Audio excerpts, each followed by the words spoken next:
a mais uma palestra ao vivo do Instituto IOB. A seguir, você vai acompanhar as importantes alterações trazidas pela nova lei de prisão, a Lei número 12.403, de 4 de maio de 2011. Esta lei estabelece mecanismos alternativos que poderão ser usados pelo juiz durante um processo, no lugar da prisão preventiva para réus primários. Monitoramento eletrônico e recolhimento domiciliar no período noturno são alguns exemplos de medidas alternativas. Além disso, a nova lei mudou também a aplicação da fiança. Hoje você vai se aprofundar neste tema com o professor Guilherme Nutti, um dos maiores especialistas em direito penal no Brasil. Doutor em Direito Processual Penal e livre-docente em Direito Penal pela Pontifícia Universidade Católica de São Paulo.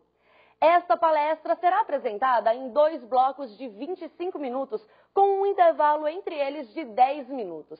Você pode participar mandando as suas perguntas através desta mesma plataforma em que está nos assistindo agora. Ou ainda, para quem nos acompanha pelo Twitter, é possível enviar direto para @institutoiob.com. Preste atenção, anote suas dúvidas e tenha uma ótima palestra. Boa tarde a todos, meus amigos do Instituto IOB. Hoje nós estamos aqui reunidos para tratar da nova lei de prisão, a Lei 12.403, de 4 de maio de 2011. Lei essa que já passou da sua vacatio legis e que já entrou em vigor. E agora trouxe uma série de críticas e uma série de sugestões para o aprimoramento do sistema processual penal brasileiro. Bom, eu de minha parte tenho dito desde o início dessa apresentação de projeto de lei que seria um avanço nós termos esta lei uma vez publicada, porque nós estávamos em defasagem em decorrência de um contraste ou de uma comparação com outros países do mundo. Era preciso que o Brasil tomasse uma posição moderna em relação a medidas cautelares em processo penal, porque já não era possível nós termos apenas e tão somente a prisão como a única medida cautelar possível. Além disso, nós tínhamos também uma fiança extremamente defasada, aquilo que já não supria mais as necessidades do nosso sistema processual. Então, esta lei trouxe modernidade. Muito embora nós saibamos que existem críticas.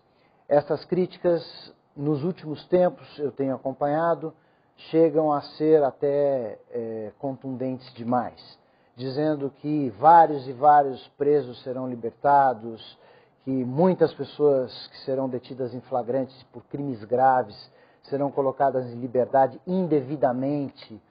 Enfim, que seria um autêntico caos jurídico. E na realidade isso não acontece. Não há caos nenhum. Não vai haver nenhuma libertação em massa de presos que deveriam estar detidos.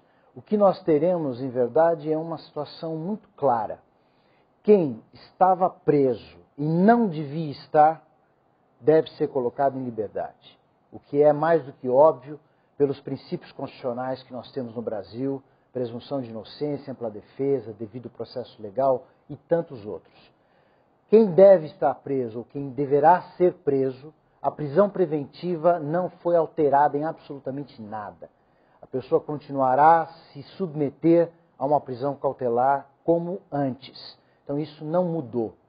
E quanto às medidas alternativas, evidentemente elas são reservadas para crimes mais leves. E esses crimes mais leves é que não tinham que ter prisão preventiva.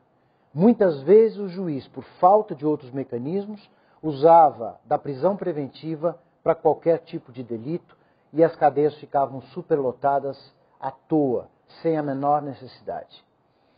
O grande ponto que eu gostaria de chamar a atenção, até porque um caso recente, e eu quero começar por aí, nós tivemos agora um acidente de um carro Porsche que, numa batida, atingiu uma Tucson e uma advogada morreu nesse acidente.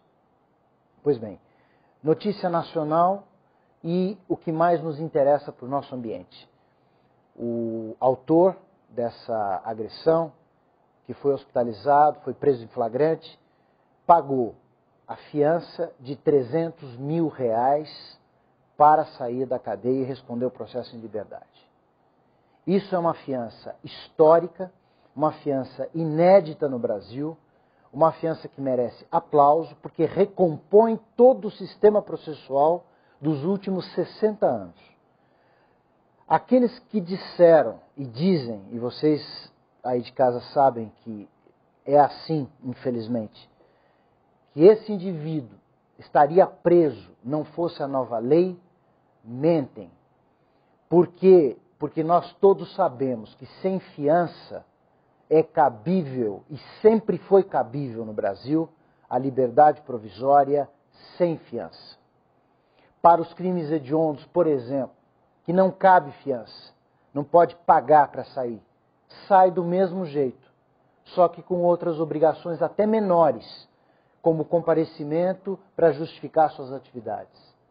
Portanto, é mentira que nós possamos sustentar que a nova lei trouxe essa possibilidade para um caso desse, de repercussão nacional. Ao contrário, pela primeira vez, num caso desse, um indivíduo motorista que causou um acidente grave, para sair da cadeia, pagou R$300 mil. R$300 mil esses que ele não jogou no lixo.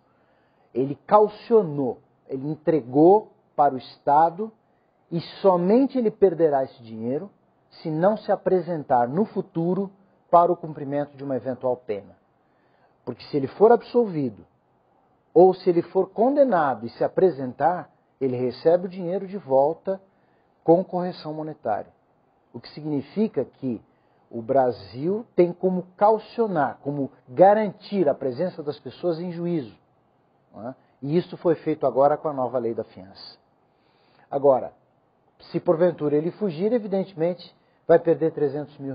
E eu acho que ninguém, dependendo da pena, vai querer perder uma quantia dessa. É preferível até o cumprimento da reprimenda. Pode ser uma prestação de serviço, pode ser uma pena em regime aberto, enfim, qualquer coisa que seja muito melhor do que perder os R$300 mil. Mas agora, falando diretamente das nossas modificações, nós tivemos a implantação das chamadas medidas cautelares. As medidas cautelares alternativas à prisão preventiva. Continuamos, repito, a ter prisão preventiva. Continuamos a ter prisão temporária. As duas modalidades de prisão cautelar não foram alteradas em absolutamente nada. Surgiram então medidas novas, mas essas medidas alternativas, elas restringem a liberdade. E por restringirem a liberdade, elas não podem ser decretadas automaticamente. Ou seja, ingressando um processo em juízo, o magistrado não pode simplesmente decretar a medida sem os seus requisitos. E os seus requisitos estão no artigo 282. Nós podemos dividir em dois grupos, por gênero. O primeiro requisito gênero. Nós precisamos da prova da necessidade ou a necessariedade da medida cautelar. E a necessidade da medida tem 3 subtópicos. Vamos dizer, são os 3 requisitos. Um deles presente já é suficiente para comprovar essa necessidade. E no artigo 282, logo no inciso 1, nós temos a necessidade para a aplicação da lei penal, 1. Número 2, necessidade para investigação ou para instrução criminal. E número 3, para evitar a prática de novas infrações penais nos casos descritos em lei. Muito bem. Essa necessariedade é preciso que o juiz encontre, mas ele não precisa acumular os 3 requisitos, basta um deles. Vocês podem reparar que a aplicação da lei penal bate com um dos requisitos da prisão preventiva. Portanto, agora nós temos um degrau. Quando o juiz achar que o indivíduo, por exemplo, vai fugir, tem provas de que ele vai fugir, provas concretas, é óbvio que ele não vai decretar uma medida alternativa. Ele vai decretar a prisão preventiva. Mas se ele tem uma suspeita de fuga e não tem uma prova concreta, ele pode partir para o degrau menor, que é decretar a medida alternativa, por exemplo, de proibição de sair da comarca, recolhimento do passaporte e algumas outras medidas restritivas da liberdade. Mas não precisa usar a prisão preventiva. No número 2, nós temos a garantia da investigação ou da instrução criminal, que também nós temos como requisito da preventiva. É a mesma coisa, nós temos um degrau. Se o juiz perceber que o réu em liberdade causa problemas à instrução, ele deve decretar a prisão preventiva. Mas se ele perceber que o réu pode trazer problemas, é uma possibilidade, logicamente uma possibilidade calcada em provas, ele decreta uma medida cautelar alternativa. E finalmente o número 3 fala em evitar a prática de infrações penais. Esse caso é praticamente voltado para o inimputável, porque o doente mental que comete crime fica sujeito a medidas de segurança.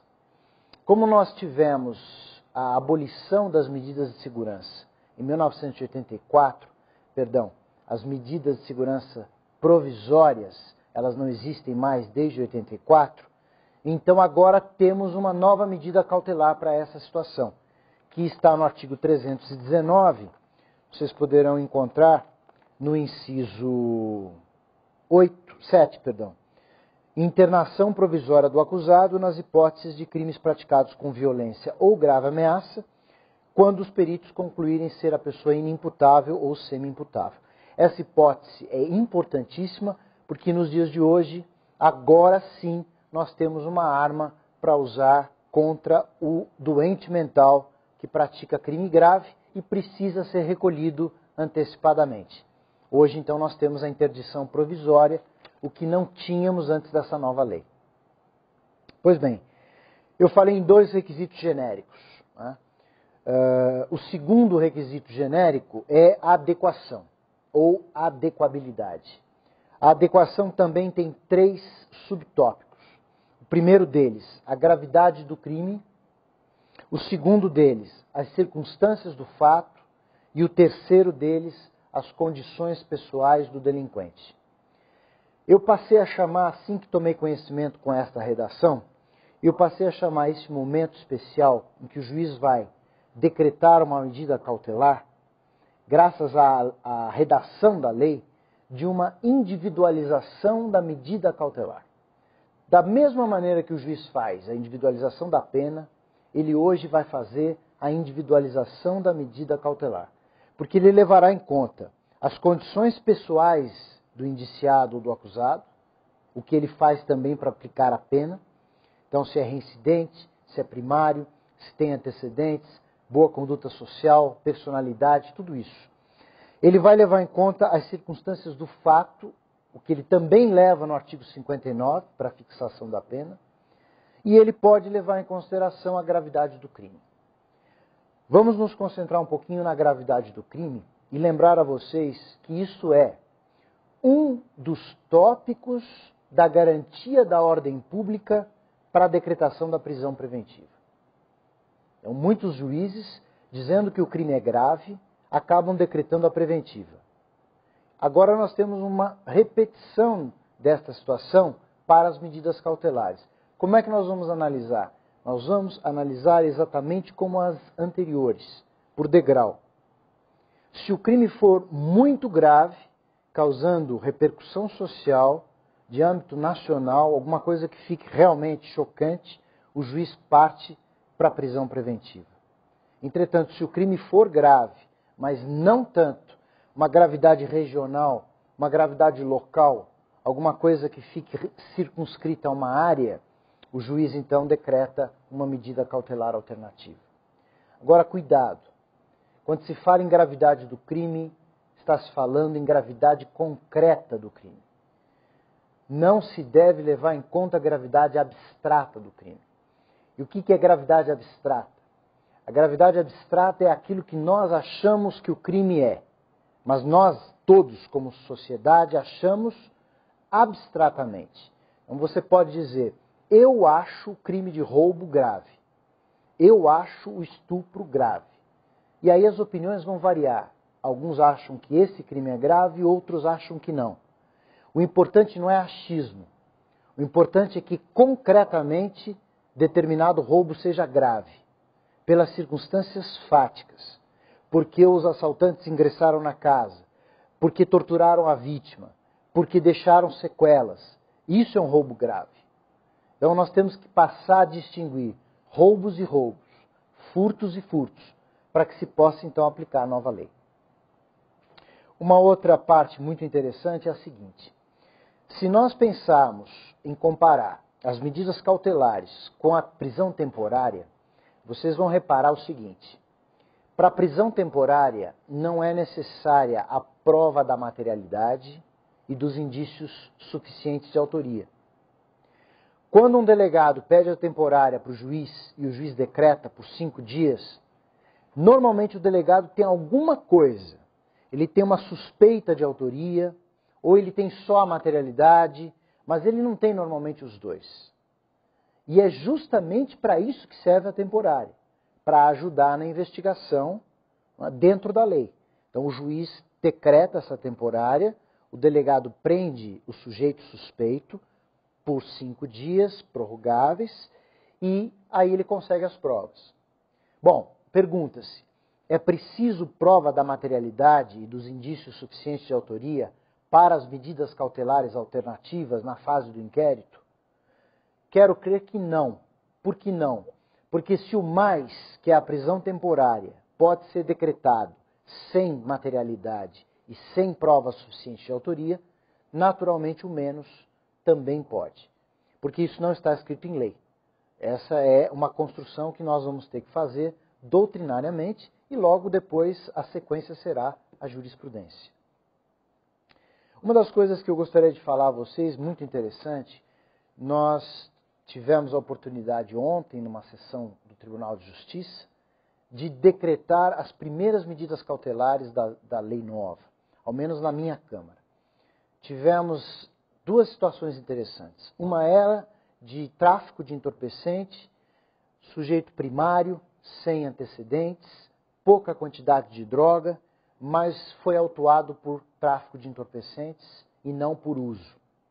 Há uma boa possibilidade dele ser desclassificada, a infração ser desclassificada para uso.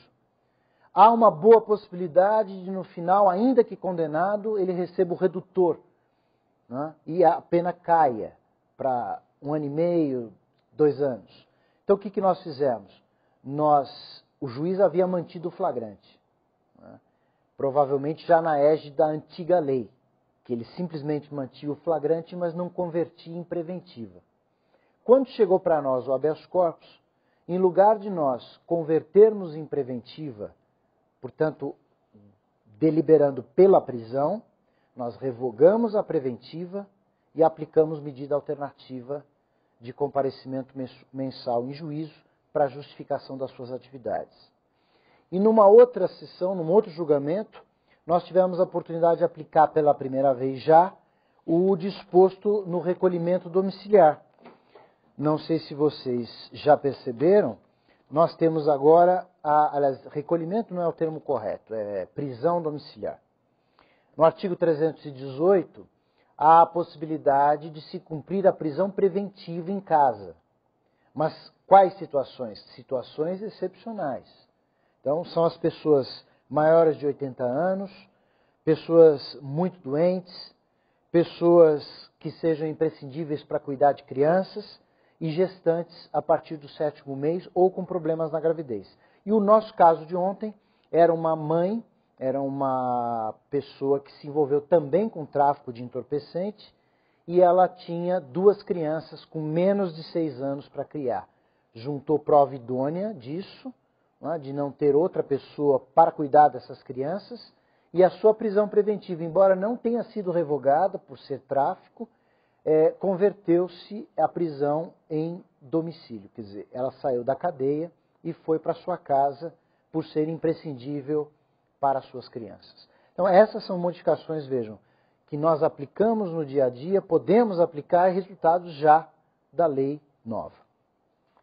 Mas ainda falando um pouco das medidas cautelares, que ainda são importantes. O legislador previu a possibilidade de nós termos um contraditório nessas medidas cautelares, o que significaria a possibilidade de, antes de decretar a medida cautelar, ouvir a parte contrária. É lógico que ouvir a parte contrária é ouvir o réu, ouvir o indiciado, né? Porque não vai ser o próprio réu que vai pedir a medida cautelar contra ele mesmo. Então nós estamos pensando na hipótese do promotor de justiça pedir a medida cautelar e o juiz mandar ouvir o réu, antes de decretar. Essa é uma solução inteligente, uma solução que privilegia a ampla defesa, contraditório, mas logicamente a lei é clara. Se for caso de urgência ou de perigo de ineficácia da medida, não se ouve a parte contrária antes. Ouve-se a parte contrária depois, mas aí a medida já estaria decretada. Essa é uma alternativa perfeitamente viável, porque muitas vezes nós temos abusos. Decreta-se uma medida cautelar, ela não é uma medida necessária, o réu pode trazer argumentos provando isso e o juiz nem ouve os argumentos dele. Então essa é uma medida positiva que a nova lei permite. Uma outra situação interessante que vocês devem guardar é que pela primeira vez, e atendendo aos reclamos da doutrina, a vítima pode agora requerer medidas contra o réu, medidas cautelares. Ficou claro na nova lei que a vítima, logicamente por intermédio do assistente de acusação, poderá requerer até a prisão preventiva do réu. E, logicamente, se ela pode requerer a prisão preventiva, pode também requerer medidas cautelares. Então, com essas modificações, a vítima ganha um aspecto relevante no processo penal, alguma coisa que nós já buscávamos antes. Porque a vítima não é um mero espectador. Ela não quer simplesmente uma indenização. Ela quer também que se faça justiça. E a maneira mais civilizada de fazer justiça é pelo devido processo legal. Então, se a vítima é convidada pelo Estado, né, pela lei, a participar do processo penal, ela vai e, obviamente, evita a justiça pelas próprias mãos. Então, esse me pareceu um enorme avanço em matéria de direitos e garantias fundamentais. Mas falei bastante agora das medidas cautelares, ainda vamos falar da parte da prisão e da fiança, e podemos talvez passar para a parte de perguntas. Estou à disposição de vocês.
Bom, vamos agora então às perguntas.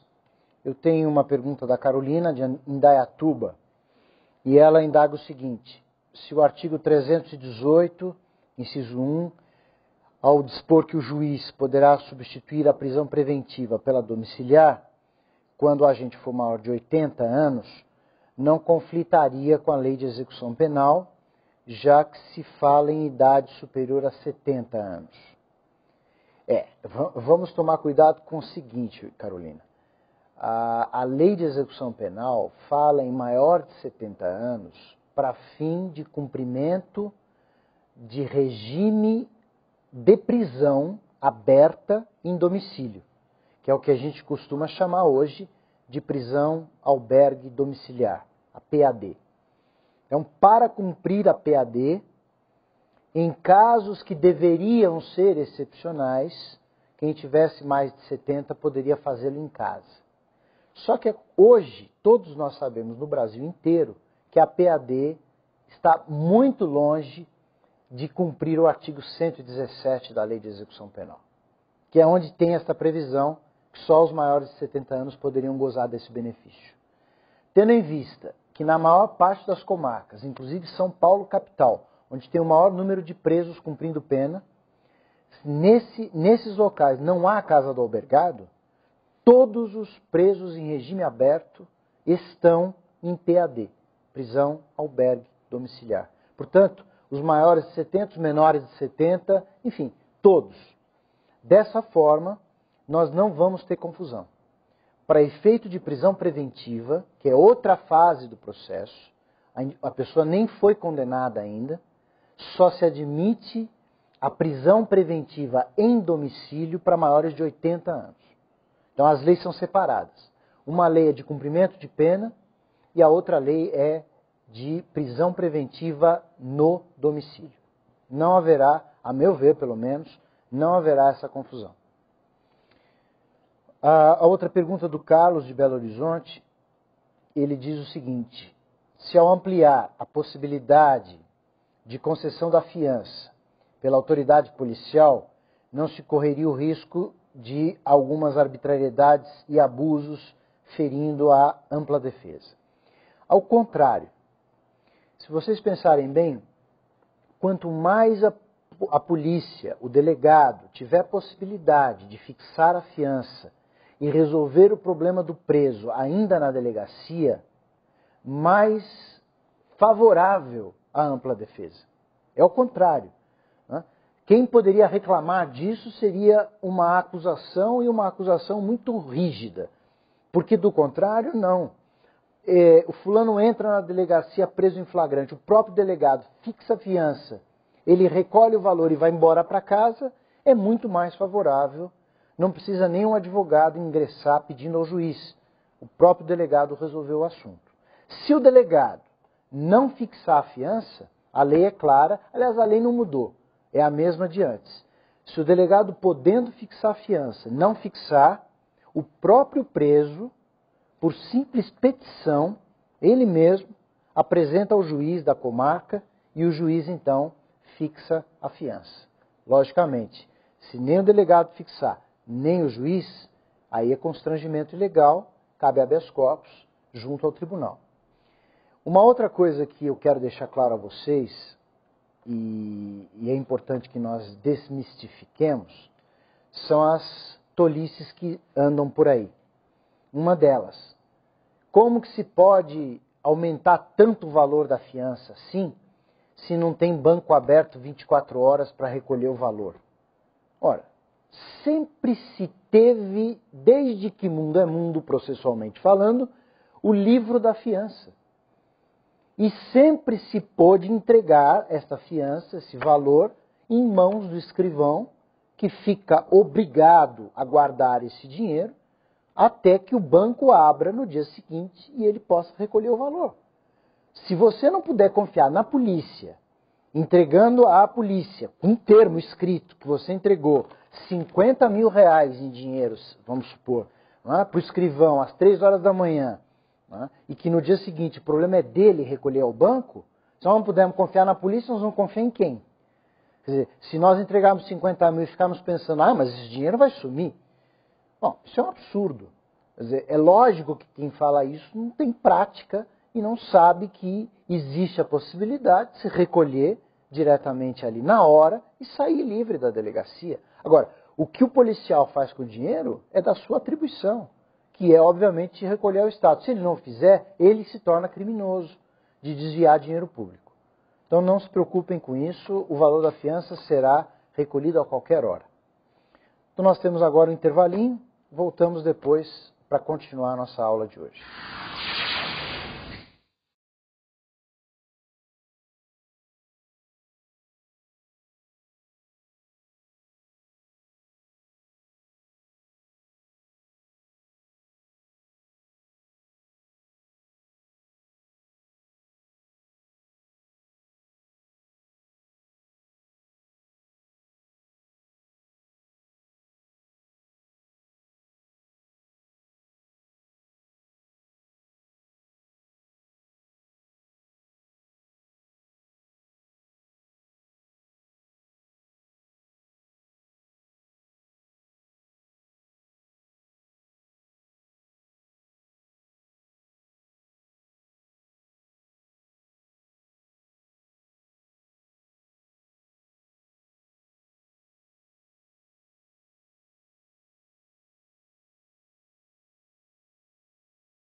Bom, meus caros, voltamos e vamos tratar agora da outra parte da nossa nova lei de prisão.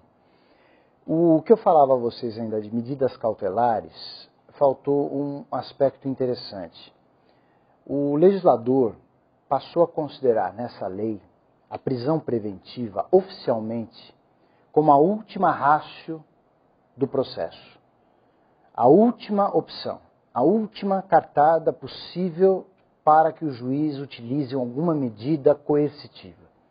Isso está absolutamente em harmonia com o que nós estamos defendendo em direito penal há tantos anos e a doutrina, enfim, majoritária da intervenção mínima, do direito penal da intervenção mínima, da subsidiariedade, da fragmentariedade, o direito penal que não deve exagerar nas suas punições. Esse direito penal, que também é a última ratio, agora está acompanhado de um processo penal mais racional, que só vai utilizar a prisão preventiva em último caso. Isso está na lei bem claramente. Além disso, é preciso levar em consideração que o juiz pode revogar as medidas cautelares a qualquer tempo e pode decretá-las a qualquer tempo. E uma das coisas que nós estivemos pensando, e agora, lógico, somente a aplicação prática da lei é que nos vai fazer firmar uma convicção, eu acabei de dizer a vocês que fizemos, né? Fizemos ontem, mas poderia o tribunal aplicar de ofício uma medida cautelar restritiva num recurso só da defesa? Ele estaria promovendo uma reformatio impejus em prejuízo do réu? Depende. Lógico que se o recurso da defesa não diz absolutamente nada a ver com prisão, pede qualquer outra coisa, como por exemplo o trancamento da ação penal, e o tribunal nega o trancamento e aplica uma medida cautelar de ofício, não pode. Não pode porque ele, além de suprimir a instância, ele está reformando em prejuízo do réu. Mas no caso que nós tivemos é diferente, porque nós entendemos que a preventiva não era o caso, e sim a cautelar alternativa. Porque era um tráfico, né? Portanto um delito hediondo, equiparado hediondo, né? Que não admite a fiança. Existe a polêmica se cabe ou não cabe a liberdade provisória, mas na nossa Câmara entendemos que cabe. E o importante é, cabe liberdade provisória, mas vale a liberdade provisória sem fiança, sem nada? Então era melhor deixar a preventiva, porque é um tráfico. Então, para não deixar a prisão preventiva, nós tiramos a preventiva e colocamos a medida cautelar no seu lugar. Então não é uma reformatio impejus, e por isso que o tribunal, nesse sentido, a meu ver, pode atuar em favor do acusado. Muito bem. Vamos agora para a última parte, que é falar da prisão e da fiança. Mas antes, eu quero lembrar a vocês que as medidas cautelares, elas não podem ser decretadas para crime ou contravenção, enfim, infração nenhuma que não tenha pena privativa de liberdade. Portanto, por incrível que pareça, para o usuário de drogas, do artigo 28 da Lei de Drogas, não cabe medida cautelar nenhuma. Ele não pode ser preso, então também não pode ser sujeito a nenhuma restrição da sua liberdade antes do processo terminar. Pois bem, algumas modificaçõezinhas básicas para ficar bem claro a vocês, que são coisinhas pequenas, mas interessantes. Ficou claro nessa lei que mandados de prisão podem ser transferidos agora por qualquer meio eletrônico, não há mais aquela necessidade precatória, né? Antigamente nós tínhamos a precatória, que era uma coisa evidentemente ultrapassada, né? O juiz tinha que se valer de fax, já era a era do fax, mas não estava previsto em lei. Nós estávamos usando por analogia o Código de Processo Civil, e agora há uma modernização da lei. Nós podemos passar mandado de prisão de qualquer maneira eletrônica, até por telefone, desde que se confirme a origem da ordem.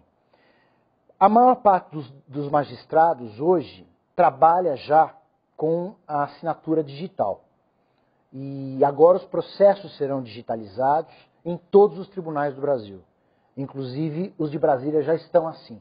Então é muito fácil um juiz assinar um mandado de prisão com o seu cartão digital. Ele pode assinar esse mandado de prisão e a assinatura fica mais segura do que se ele estivesse assinando o papel. Porque o papel, a assinatura pode ser falsificada. E naquele cartão criptografado é praticamente impossível essa falsificação, pelo menos muito difícil. Então, passar um mandado de prisão por e-mail é uma situação hoje viável pela nova lei. Eu coloco o mandado de prisão na telinha do e-mail, assino digitalmente e transmito para o outro juiz, que poderá então cumprir na sua comarca tranquilamente. E apesar dessa possibilidade, ainda se criou um artigo especial 289-A, em que o Conselho Nacional de Justiça vai ter um banco de dados nacional envolvendo todos os mandados de prisão do Brasil.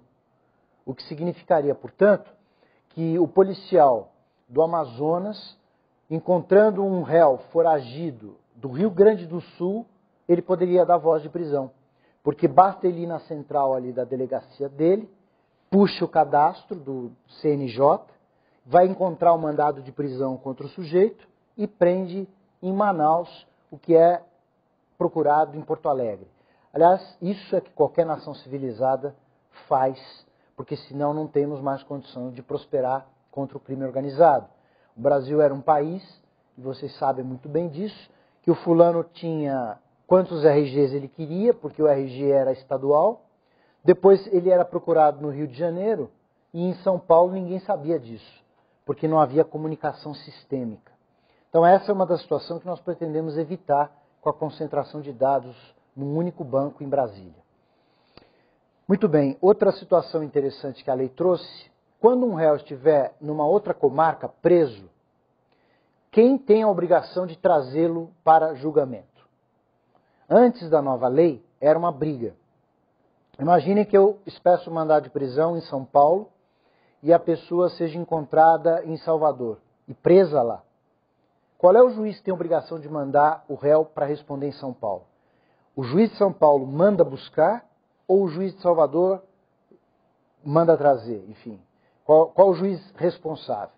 Isso era uma discussão, era uma encrenca que demorava às vezes meses para se solucionar. E agora a lei ficou clara, no artigo 289, nós temos a obrigação do juiz processante. Portanto, se o mandado foi expedido em São Paulo, com recursos de São Paulo, nós temos que buscar o réu que está preso na Bahia. Agora, se for o juiz da Bahia que decretou a prisão, ele, com seus recursos de lá do estado da Bahia, vai mandar buscar em São Paulo. Vamos falar agora então da prisão, que é extremamente relevante. Uma situação que eu considero fundamental no direito processual foi resolvida. A meu ver, foi resolvida. Vamos falar um pouquinho como era antes. O juiz recebia um auto de prisão em flagrante. Qual era a obrigação do juiz? Analisar se o flagrante estava correto, todos os seus fatores. Se era mesmo uma prisão em flagrante e se esse flagrante foi lavrado corretamente. Pois bem, o que o juiz costumava fazer? Quem atuou alguma vez na área criminal sabe muito bem.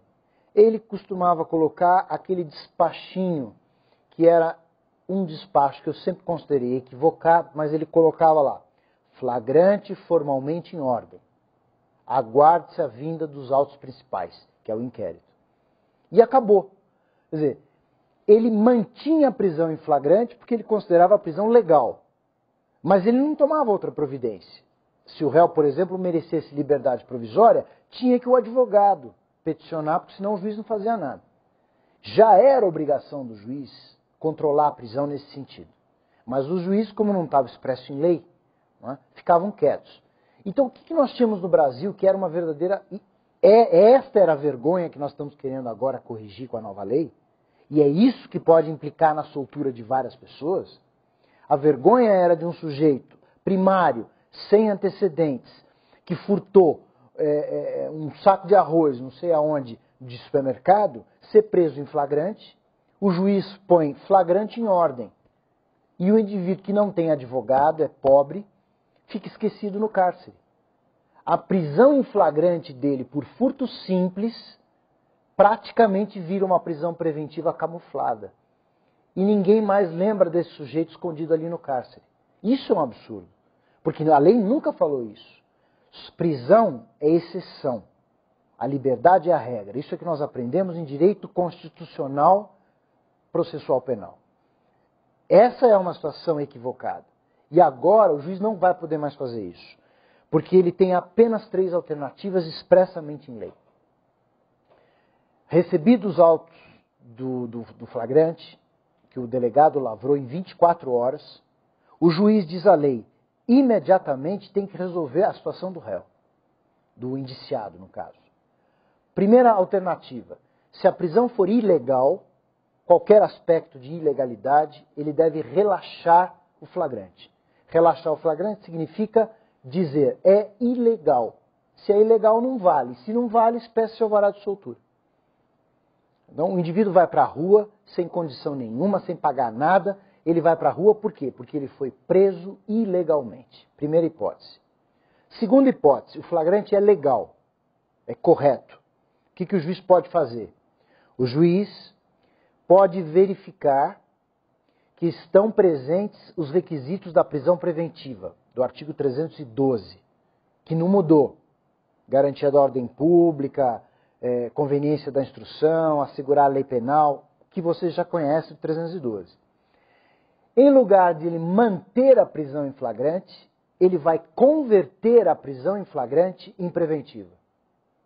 Então vejam, o juiz não pode mais dar aquele despachinho que eu falei a vocês que é equivocado. Para mim, sempre foi. Flagrante em ordem, ponto. Não.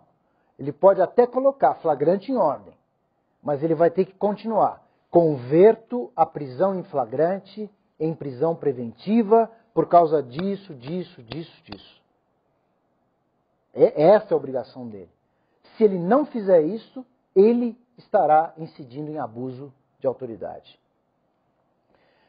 Vamos supor, então, que o juiz converta em prisão, ou pense em converter em prisão, mas ele veja que pode também dar medida cautelar alternativa. Ele pode fazer isso também. Ele pega a prisão em flagrante, né? Em lugar de converter em prisão, converte em medida cautelar alternativa, como a lei diz claramente no 310, inciso 2. Agora, finalmente, terceira e última hipótese. O flagrante é legal. Não cabe preventiva. Os requisitos não estão presentes. Ele é obrigado a soltar o réu, o indiciado.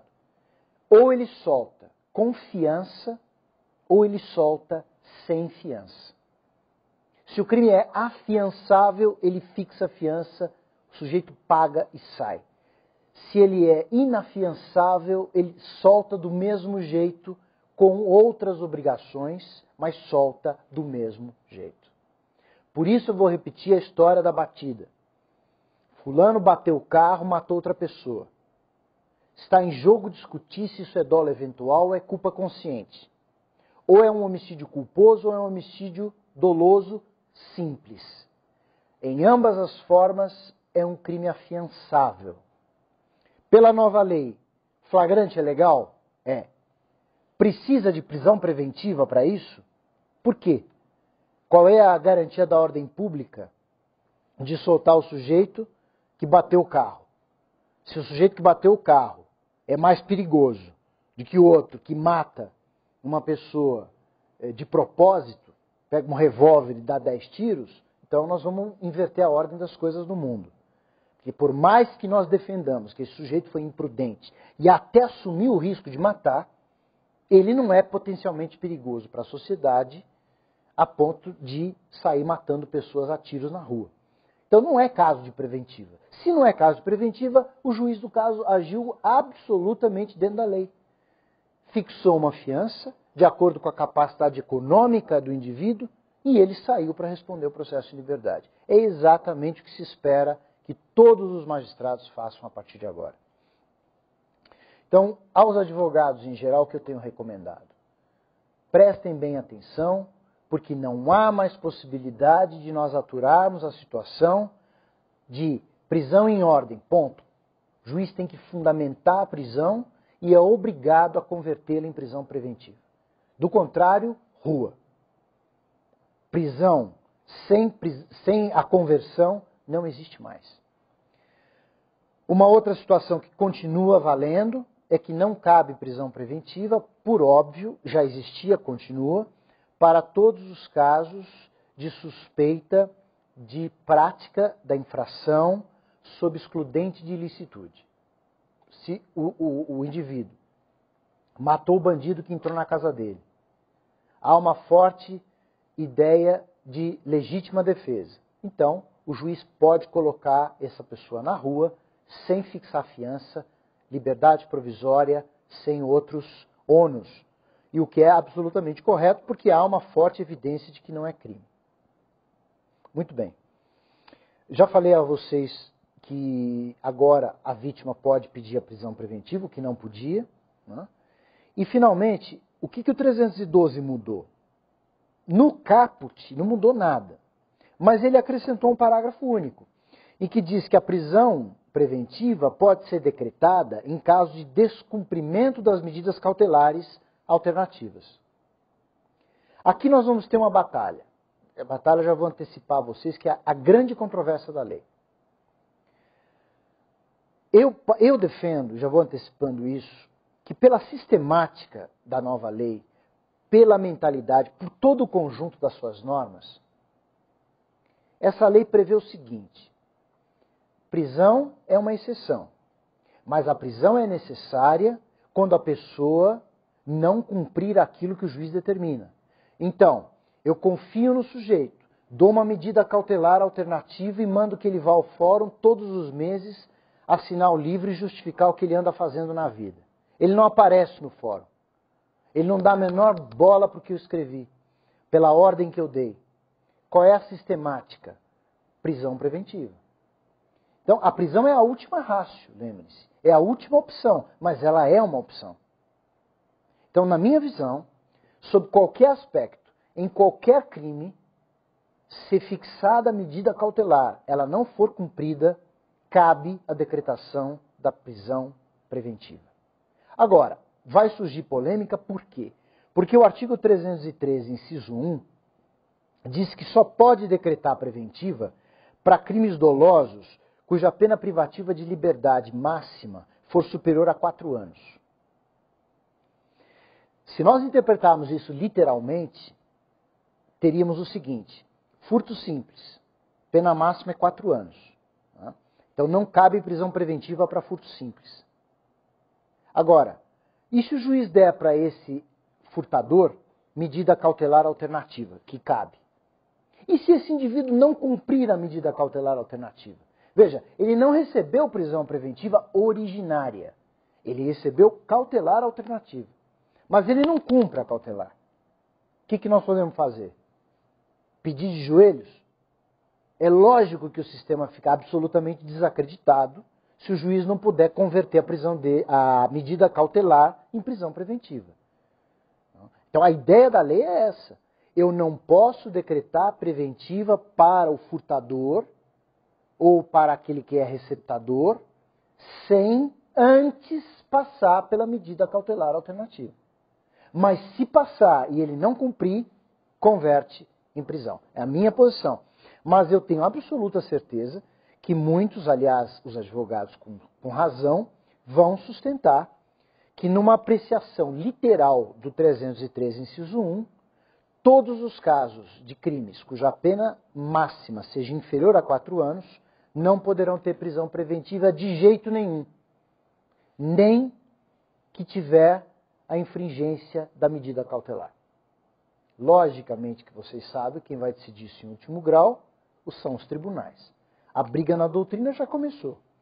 Não é? Os tribunais é que vão ter que rever a situação e vão ter que colocar a situação em definitivo. Primeiro os estaduais, regionais, depois em Brasília. Isso é evidente. Mas foi uma falha da lei. Foi uma falha da lei até porque Código de Processo Penal, o projeto de código que está em andamento no Congresso, deixa isso bem claro, que para qualquer caso é possível a conversão em prisão preventiva. Então acho que essa lacuna da lei precisa ser resolvida com bom senso e com uma interpretação sistemática e não literal do artigo 313, inciso 1. Uma outra coisa importante também, cabe prisão preventiva, além dos crimes cuja pena seja superior a 4 anos, para os reincidentes, aí é qualquer crime, por exemplo, furto simples, reincidente, cabe preventivo, e todos os casos de violência doméstica, que nesse caso a lei ampliou.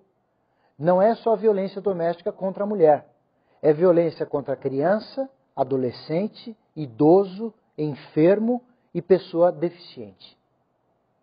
Uma questão interessante que eu já ouvi, mas ainda não me pronunciei, será que essa lei alterou o conteúdo da violência doméstica, da Lei Maria da Penha? Porque a Lei Maria da Penha só protege a mulher. Né?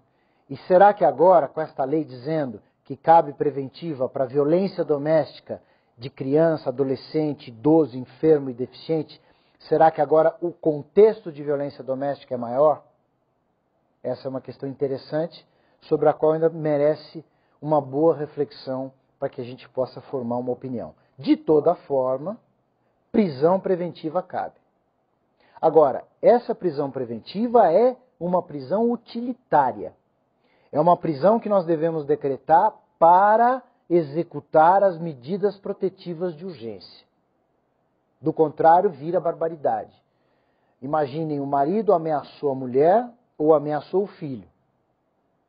O juiz decreta a preventiva por ameaça. Se não for uma preventiva curta, só para garantir as medidas de urgência, mudança de endereço, separação do casal, essa pessoa pode ficar presa vários meses até o processo terminar, e nós não podemos perder de vista que o crime de ameaça tem uma pena de 1 mês de detenção. Quer dizer, como é que ele pode ficar preso vários meses se a pena a qual ele estará sujeito varia de 1 mês a 6 meses? É um absurdo que tem que ser evitado. Então, todas essas preventivas têm que ser cuidadosamente calculadas pelo magistrado para não haver excesso. Uma outra prisão criada, que é novidade, é uma prisão que eu passo a chamar de uma prisão utilitária. A prisão utilitária está no parágrafo único do 313. Pessoas cuja identidade civil for duvidosa, tiver a identidade duvidosa, ou não tiver localização certa, pode ser decretada a prisão preventiva até que seja feita a identificação. Então notem bem, fulano não tem documento, não tem endereço fixo, matou uma pessoa. Isso é muito comum, crime de rua, mendigo. Né? Acaba se decretando a prisão da pessoa só porque é mendigo, quer dizer, porque não tem documentação, não pode se identificar. E o que a lei fez é, enquanto não identificado, fica preso. Mas se identificar, disser quem é e onde mora, pronto, imediatamente a prisão cessa. Por isso uma prisão utilitária, uma prisão para se saber exatamente com quem se está lidando. Já falei a vocês da prisão domiciliar, que é a prisão para essas pessoas em casos excepcionais, e falta analisarmos, obviamente, a parte fundamental, que é a da fiança. Antes de falar da fiança, dentre as medidas do 319, que são todas as cautelares alternativas, vocês observam a tal da monitoração eletrônica. Essa monitoração eletrônica é muito interessante, é tecnologicamente avançada, mas os estados não têm dinheiro e não têm absolutamente nada para implantar isso. Então não adianta nada se o executivo não bancar, não é? O juiz fala, olha, o senhor está solto, a liberdade provisória sendo monitorado. Monitorado pelo quê se eu não tenho aparelho? Então aqui vai ter que entrar dinheiro, porque se não entrar dinheiro a lei é morta, não vai resolver absolutamente nada. Em relação à fiança, os valores foram modificados e muito. E eu tenho recomendado aos juízes, sempre que estou falando a respeito disso, cabe a eles, magistrados do Brasil, fazer valer essa lei. Porque antigamente nós tínhamos valores ridículos de fiança, é verdade. Por causa desses valores ridículos, os juízes se recusavam a dar fiança. Não é? Alguns crimes graves iam para a rua sem fiança, os crimes mais leves iam para a rua sem fiança, os juízes também então não gostavam dessa situação, mas agora tentamos corrigir. A maior parte dos delitos é afiançável. Cabe fixação de fianças como nos países desenvolvidos. A fiança é uma garantia real. Se no passado, de onde ela veio, que é de Roma, era uma garantia fidejussória, uma garantia de confiança, não é? Um homem nobre garantia ao pretor que ia apresentar o sujeito no dia do julgamento. Era a palavra de honra. Agora não é mais, agora é dinheiro, patrimônio. Ninguém vai perder uma casa que dê em hipoteca, por exemplo, ao Estado para poder responder ao processo de liberdade por qualquer bobagem. É importante fixarmos no Brasil a cultura da fiança, porque no mundo inteiro existe fiança. E nos países desenvolvidos com muito mais razão. Por isso eu tenho para mim que cabe aos juízes e aos delegados, naturalmente, impor a cultura da fiança. Infelizmente, nós temos as disposições constitucionais que proíbem fiança para alguns crimes. E foram reproduzidas na lei. Não cabe fiança para racismo, tortura, tráfico de drogas, terrorismo e nos delitos hediondos e cometidos por grupos armados. Não me canso de dizer que isso aqui é uma demagogia barata do legislador de 88. Ao fazer a Constituição, colocou essas bandeiras. Esses crimes são inafiançáveis, para mostrar à população que nós temos rigor com esses crimes. Então, dá a impressão, e dá até hoje, para o leigo, que quando se fala que o crime é inafiançável, é crime que dá cadeia. Prendeu, não sai. Não sai porque não cabe fiança. É enganar o leigo. Porque todos esses crimes, tortura, tráfico, racismo, hediondos, podem ser, nesses casos, nós podemos usar a liberdade provisória sem fiança. Então é demagogia. Quer dizer, eu não posso pagar para sair da cadeia, então eu saio sem pagar.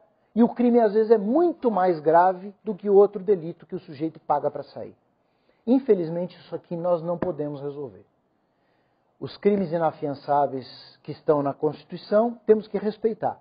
Agora, todo o resto, nós devemos fixar a fiança na medida da lei.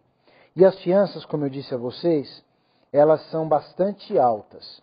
Nós começamos a fiança de um salário mínimo, né, R$560, e podemos seguir a R$112 mil, sendo que esse valor pode ser multiplicado por 1000 vezes, olhem bem, chegando a R$112 milhões uma fiança. Quer dizer, não dá mais para o juiz falar assim, essa fiança aqui é para o fulano é milionário, então ele vai achar pouco. Não. Você tem de um salário mínimo a R$112 milhões. Aí o coitado do pobre que não pode pagar fiança, não vai ficar na cadeia por causa disso. Há expressa previsão no artigo 350 que quem não puder arcar com a fiança, o juiz colocará em liberdade provisória com outras condições, mas sem pagamento de fiança. Então eu não vejo absolutamente nenhum problema na fixação da fiança como a nova lei prevê, nos seus valores novos e na possibilidade do delegado fixar para crimes, cuja pena máxima não ultrapasse 4 anos.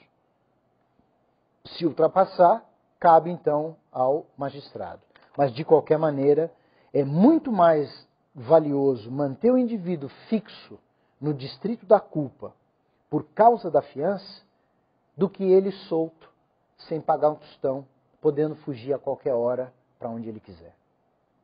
No mais, continuamos no mesmo prisma para quebramento de fiança, perda da fiança, reforço da fiança, ineficácia da fiança, todos aqueles requisitos que vocês já conheciam de processo não foram alterados. E uma última observação que me vale fazer é que os valores das fianças serão recolhidos agora para o Fundo Penitenciário. Antigamente ia para o Tesouro Nacional, agora vai para o Fundo Penitenciário. O Fundo Penitenciário é aquele que custeia as cadeias públicas, os presídios em todo o Brasil. O que é muito óbvio, o que é muito lógico. A fiança vem do processo criminal e vai para o sustento do presídio. Essas são então as inúmeras e boas, as melhores modificações que a Lei 12.403, que já está em vigor, trouxe para todos nós. Passemos então agora à parte de perguntas. Estou à disposição de vocês.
Bom, vamos então às respostas necessárias. A primeira pergunta diz respeito ao seguinte: como o judiciário, é uma pergunta muito importante, procederá à verificação do cumprimento das medidas cautelares decretadas pelo juiz? Porque ele, obviamente, não tem estrutura. Isso não causaria insegurança à população, que conviveria com pessoas, enfim, que não cumprem as cautelares e estariam soltas? Olha, isso primeiro é uma realidade. A pergunta em si é uma realidade. O judiciário não tem estrutura, o executivo não dá estrutura nem para presídio, que é regime fechado e ele deveria manter todos em pleno funcionamento. Todos sabemos disso. Quando vem a pergunta, e agora?